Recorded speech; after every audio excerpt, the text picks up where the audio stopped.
Free throws, three-pointers, who needs them?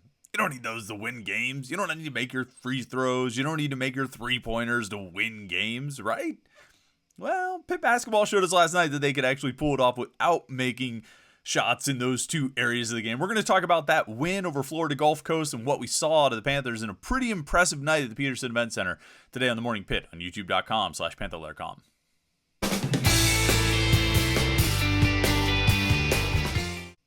Yeah, it's the Morning Pitt. It's a Tuesday. It's youtube.com/Panther-Lair.com. I'm Chris Peak from Panther-Lair.com. You see the website below, Panther-Lair.com, Pittsburgh.rivals.com. Appreciate you tuning in this morning to talk a little, or this afternoon or this evening, whenever you watch these videos or listen to this podcast.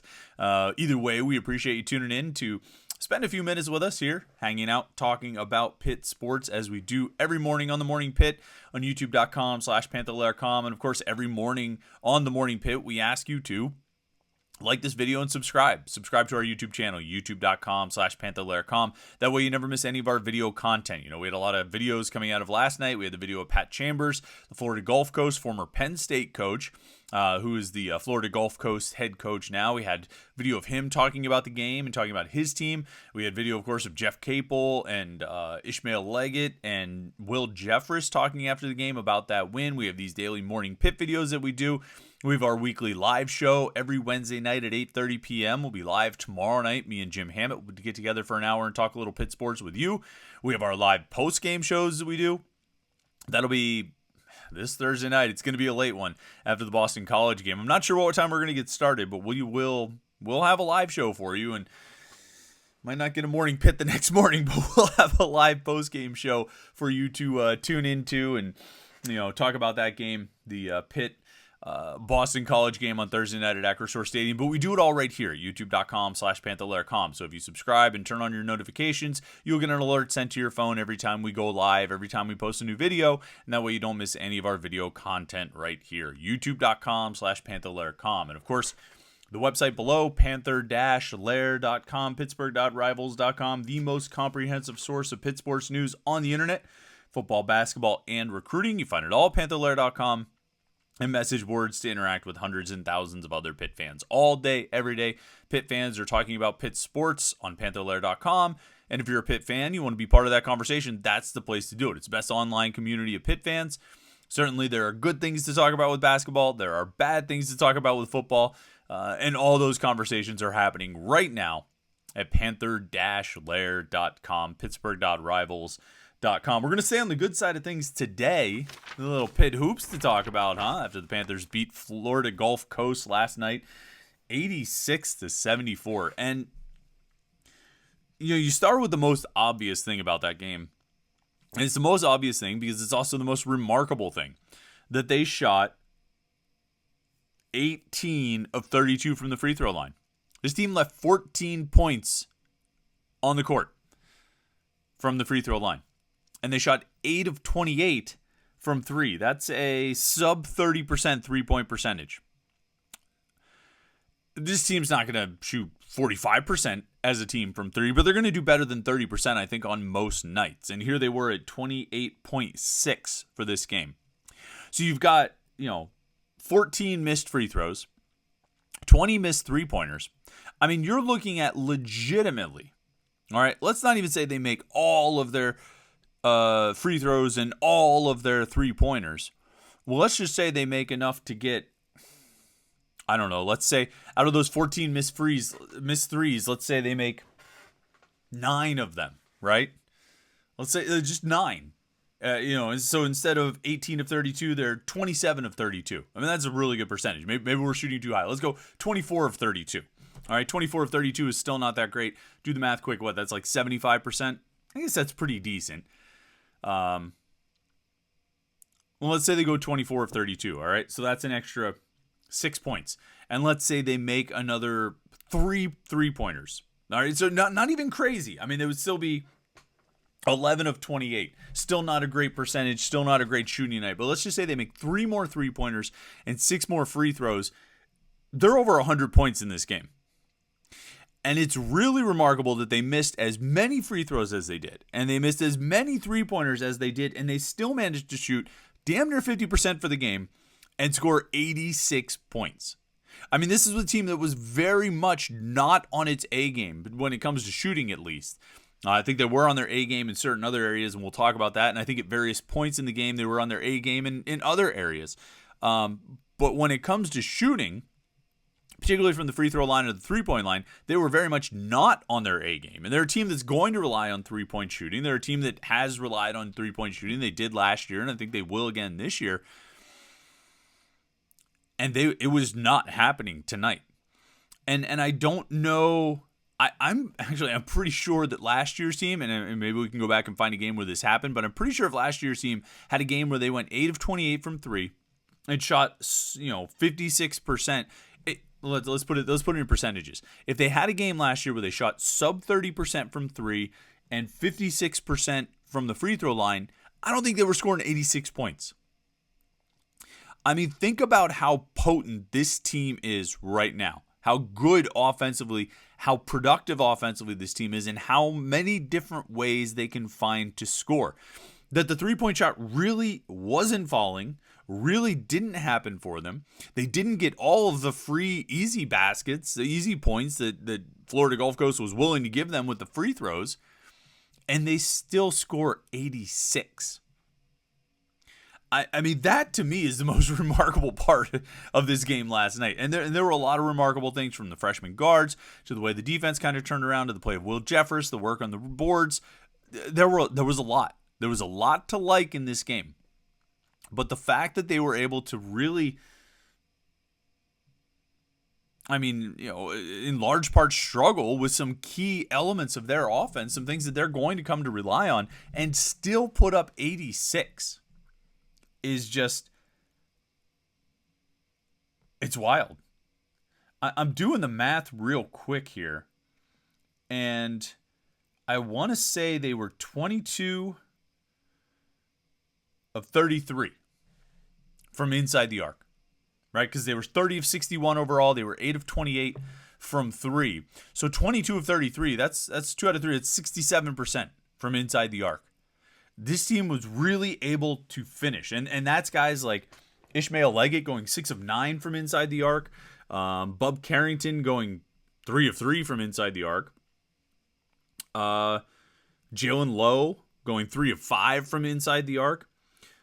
Even Blake Hinson went 3 of 5 from inside the arc. Federico, of course, 4 of 6 from the floor. The three-point shot wasn't falling, but they were pretty deadly inside the arc. A lot of standouts in this game. I think one that, certainly is right up near the top, and he's the first guy I'm going to talk about because I think his development and emergence is going to be huge, is that guy that popped up right there. Jalen Lowe finally had that breakout game. He scored 6 total points in the first two games.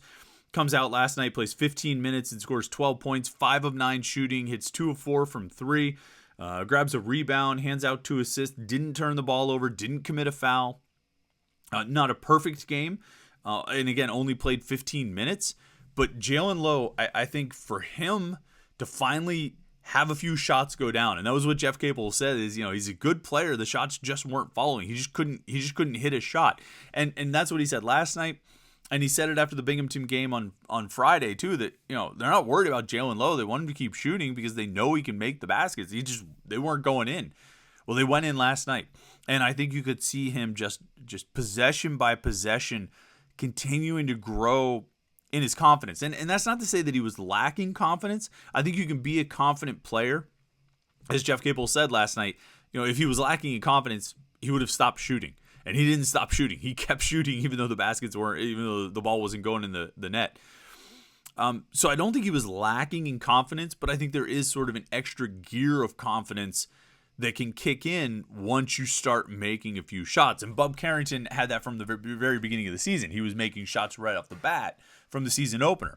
Jalen Lowe hasn't been. The first 2 games, he didn't make shots. Like I said, he only scored 6 points. But last night, the shots started falling, and I think you just saw it open up for him. And he really blossomed with that confidence that came from a few shots going in. And he was able to play really well as a result. Didn't get as many minutes in the second half.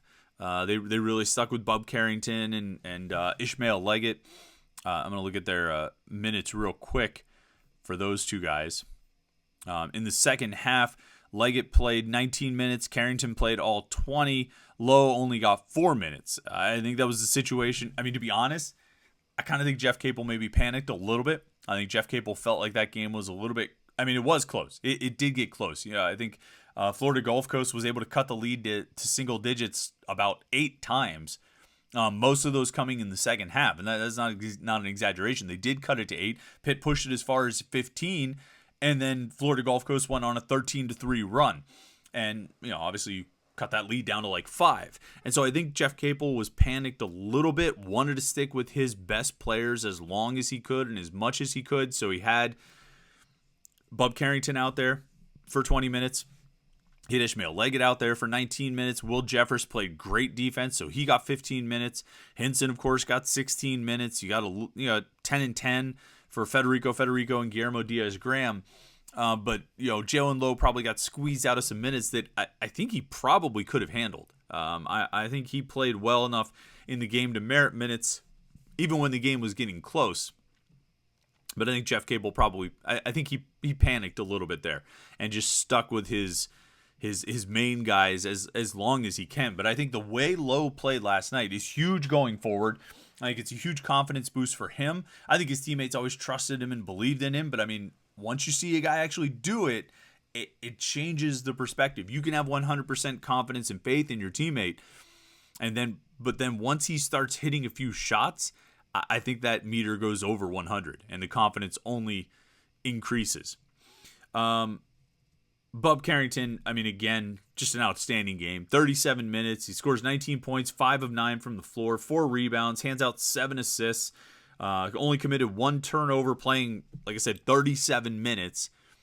Just a great performance. He was actually 7 of 7 from the free throw line. So you want to talk about all the free throw issues, and they were largely centered around, Federico going 1 of 6 was the biggest problem. But young Bub Carrington drained it. And there was a spot.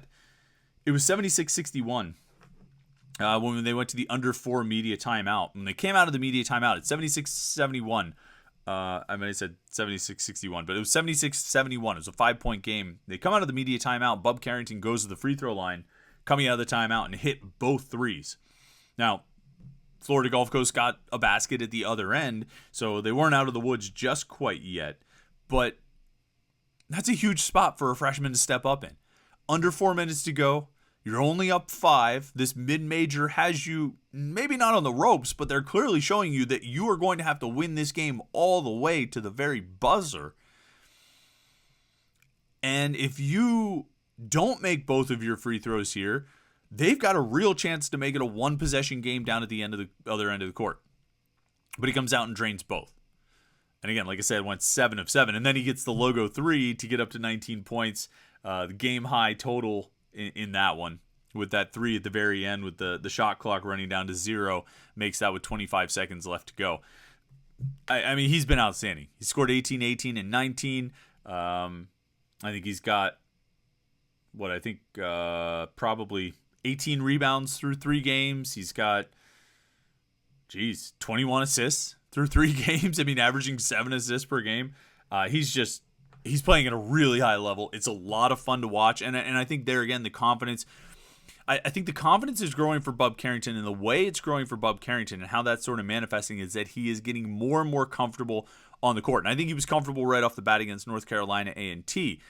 But there were times, even against Binghamton, where Jeff Capel said after that game that they were able to speed Pitt up a little bit and speed Bub Carrington up a little bit. Well, the more games he plays and the more success he has, the more he's not going to be able to get sped up.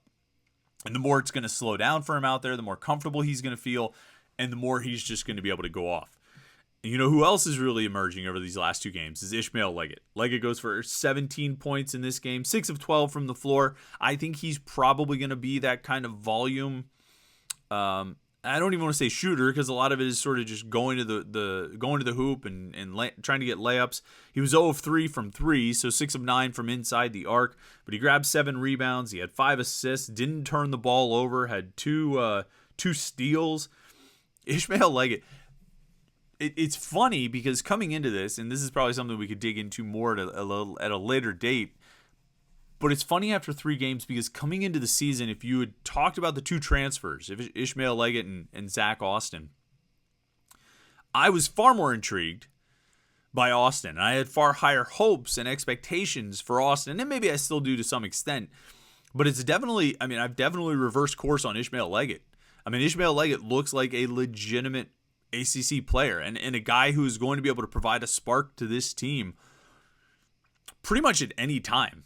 He really is. He can go off.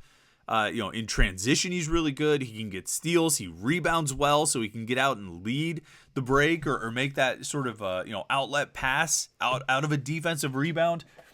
He has played really well in these 3 games, particularly the last 2. And tonight, I think he was really good against Binghamton. Tonight, I think might have been, or last night, I should say, might have been even better.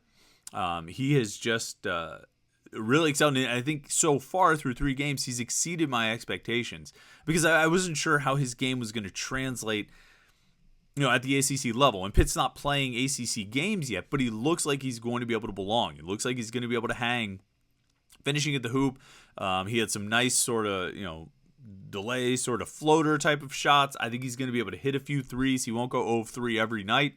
But meanwhile, we're still sort of waiting for Zach Austin to show up and blow up, so to speak. He played about 18 and a half minutes last night, 2 of 4 from the floor. He hit a 3, so he had that going for him. 7 points, 5 rebounds, 1 block. It seems like the kind of game that he's going to put up a lot of nights. I think he'll have games where he goes off and scores a lot.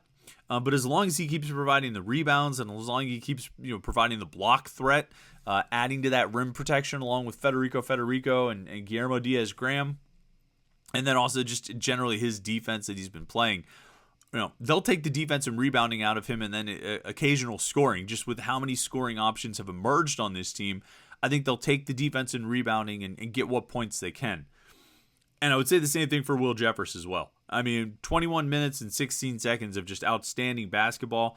They give us on the official box score, there's a plus minus listed there. And plus minus, it's an imperfect stat. Federico was a plus 17. Meanwhile, Florida Gulf Coast had 36 points in the paint. Not all of those were against Federico. Not all of those are a reflection on Federico, but they were scoring a lot. And he ended up plus 17. But second in the plus minus for Pitt was Will Jeffers. He was a plus 14. And I think he was he was outstanding. He took 1 shot and he made it. He grabbed 5 rebounds. He had 1 assist, 2 steals. He had a block, and he just had great on-ball defense. Great half-court defense.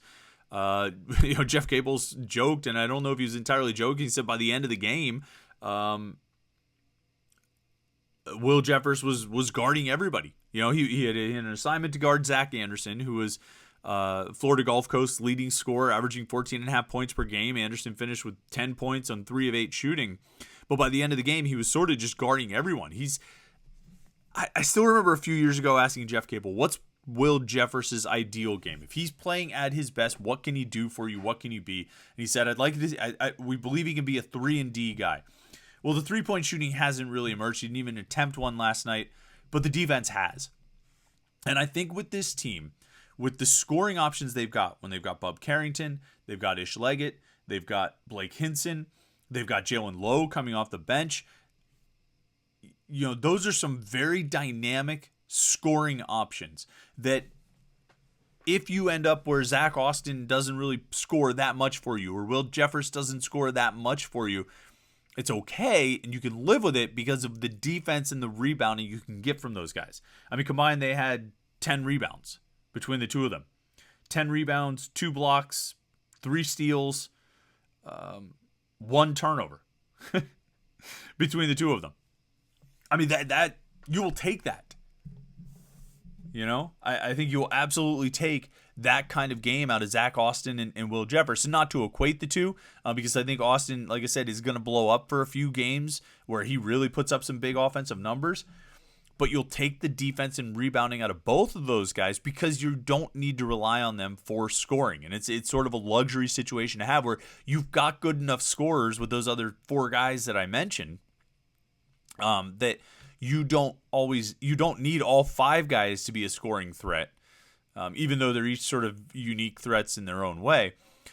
But you can get by if you have Austin on the court or you have Jeffers on the court, and those guys are giving you that defense and that rebound. And they had both of them on the court together for a little bit last night, a little bit in the second half.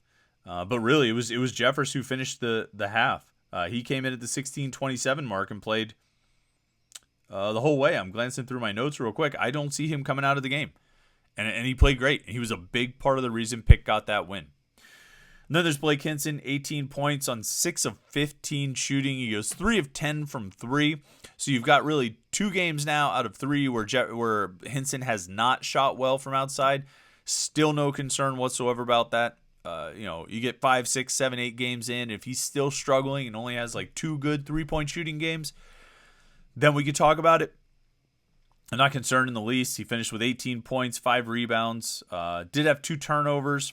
But he also shot 3 of 6 from the free throw line, which is a bit of a concern, just as much as it's just a concern for all of these guys. I mean, for one thing, and I'd say this about the free throws, and this was always like a Jamie Dixon contention, like you have to look at who's taking the free throws, right? So Pitt was 18 of 32 last night. Ishmael Leggett was 5 of 7. Carlton Carrington was 7 of 7, So those 2 guys were 12 of 14. That's pretty good. But Federico was 1 of 6. I mean, that's 6 missed free throws. The guys who were not Federico were 17 of 26, which is still not great. I mean, you still have 9 misses in there, but it's not quite as bad when you've got, and then Guillermo Diaz-Graham goes 0 of 2, which I expect the Diaz-Graham twins to do better from the free throw line than that, and I think they will. So, I mean, that's part of it, too. The fact that Federico was on the line as much as he was, which is probably not always going to be the case. You're probably not going to have him attempting 5, 6 free throws every game. But he probably could stand to get a little bit better at it in case he does end up on the line a little bit more frequently. But overall, I mean, look, there were defensive breakdowns. Like I said, Florida Gulf Coast scored 36 points in the paint. They ended up shooting 48% for the game. Pretty high percentage, and a lot of that, sort of like Pitt, a lot of that success came inside the arc. But again, to have a game where they do have those defensive struggles, where they do miss a ton of free throws, where the 3-point shot is not falling at the rate that you would expect it from this team, for them to still win by 12 points and score 86. You know what I mean? This wasn't like 62 to 50, 12-point win. This wasn't, 65 to 53 or something like that, or even 70 to 58. I mean, this was an 86-point game. Pitt scored 86, despite all of those issues and some of those numbers that don't look so great. So it's hard to be anything but encouraged, I think, coming out of this game. Keep looking for that competition level to go up. They got Jacksonville on Friday night, and so that's sort of the next step. And then I think after that, you start maybe seeing the competition go up a little bit, but just keep building with this young team. Freshmen looking really good, transfers fitting in pretty well, and the team as a whole looking pretty impressive. So good win for the Panthers last night at the Peterson Event Center. Let's see where they go from here. See what they do on Friday. All right, thanks so much for tuning in this morning. Appreciate it. Make sure you like this video and subscribe to our YouTube channel, youtube.com/Panther-Lair.com, so you don't miss any of our Pitt videos right here. youtube.com/Panther-Lair.com. Thanks again for tuning in. We hope your week got off to a great start yesterday. Hope you have a great Tuesday. We'll talk to you tomorrow on the Morning Pit right here, youtube.com/Panther-Lair.com.